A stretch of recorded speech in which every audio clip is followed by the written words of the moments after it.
In the autumn of 1940, a 39-year-old Polish soldier named Witold Pilecki was sitting in a room in Warsaw with several other members of the Polish underground resistance. They were discussing a problem, not a small problem, the kind of problem that has no good answers, only less terrible ones. The Germans had opened a camp, not a prison exactly, not a labor camp exactly, something new. Something the underground had heard fragments about, fragments that were disturbing enough, specific enough, wrong enough, that they needed someone on the inside, someone who could go in, observe, organize a resistance from within, and get the information out. The problem was obvious. Getting someone inside the camp meant getting someone arrested, deliberately. It meant walking into a German roundup, allowing yourself to be taken, transported to a place from which almost nobody returned, and surviving long enough to be useful. The men in the room considered this. They understood what they were asking. They understood that whoever went in might not come out. And Witold Pilecki, who had a wife named Maria, who had a son named Andrzej, who had a daughter named Zofia, who had a farm in Poland and a life that was ordinary in all the ways that make life worth keeping, raised his hand. He volunteered. Nobody had asked him specifically. He just raised his hand. The camp was called Auschwitz. And what Witold Pilecki found inside it, what he documented, what he tried to tell the world, is the most extraordinary and most heartbreaking act of deliberate courage in the entire untold archive collection. The question this story asks is not whether Witold Pilecki survived. The question is what a man is made of who looks at the worst place on earth and walks toward it on purpose, so that the world might know what is happening inside. And whether, if you had been in that room with that information, knowing what walking in meant, you would have raised your hand. Welcome to Untold Archive, the channel that finds the stories of warriors, survivors, and underdogs who faced impossible situations and extracts every lesson they left behind. Today, Witold Pilecki, the Polish soldier who volunteered to be imprisoned in Auschwitz, who organized a resistance from inside the most notorious death camp in history, who escaped, who wrote the first detailed intelligence report on what was happening inside, and who spent the rest of his life trying to make the world believe what he had seen, when the world was not yet ready to believe it. Stay with this video until the midpoint. Because there is one moment in this story, one document, that Witold Pilecki produced in conditions so extreme that what it represents, what it cost him to produce it, will make everything else in this collection feel like a warm-up. Stay for that. Let's go. Number 1. The man before the camp. To understand Witold Pilecki, you first need to understand who he was before he raised his hand in that room in Warsaw, because this was not a man with nothing to lose. This was a man with everything to lose, who chose to risk it anyway. Witold Pilecki was born in 1901 in Auschwitz, a region that had once belonged to Poland before the nation was divided between powerful empires. For more than 100 years, Poland had disappeared from the map of Europe. Yet its people never stopped believing their country would return. Pilecki grew up in that belief.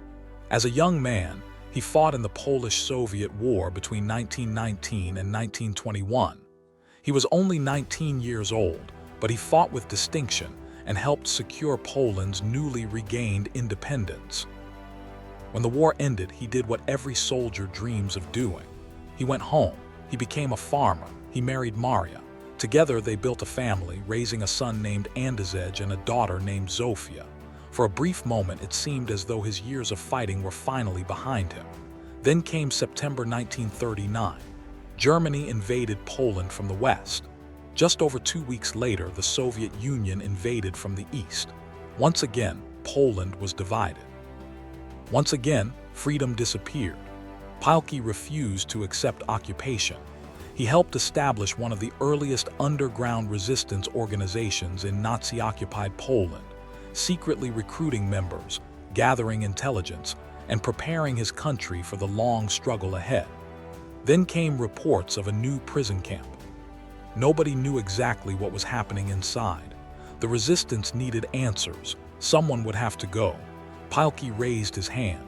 He was 39 years old, he had a wife, 2 children, a peaceful life he had earned, and yet, he volunteered anyway. Number 2. Walking in. On September 19, 1940, Witold Pilecki deliberately walked into a German street roundup in Warsaw, not by accident, by choice.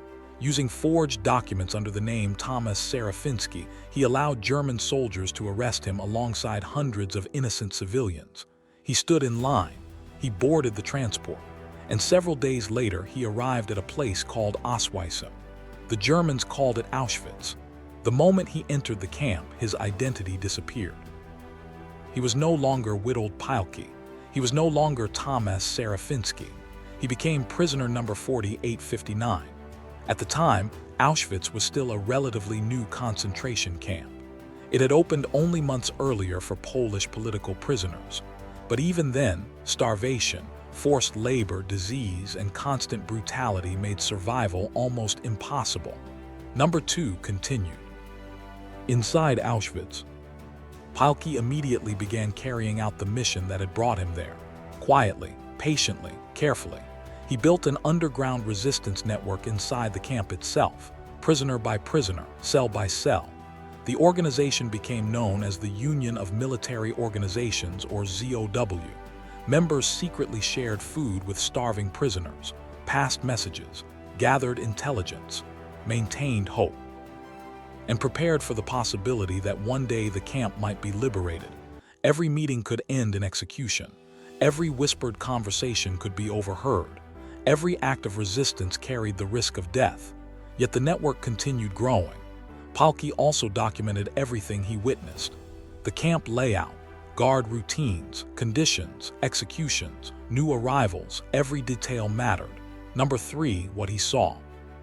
By 1941 and 1942, Auschwitz changed. It became something far worse than anyone had imagined. Gas chambers were built. Crematoria were constructed. Train after train arrived carrying entire Jewish communities from across occupied Europe. Families stepped onto the platform believing they were being relocated. Instead, many were separated within minutes. Those judged fit for labor entered the camp. The elderly, the sick, countless women and children were sent directly to their deaths. Number 4, the report nobody believed. After months of gathering evidence, Pilecki succeeded in sending detailed reports out of Auschwitz.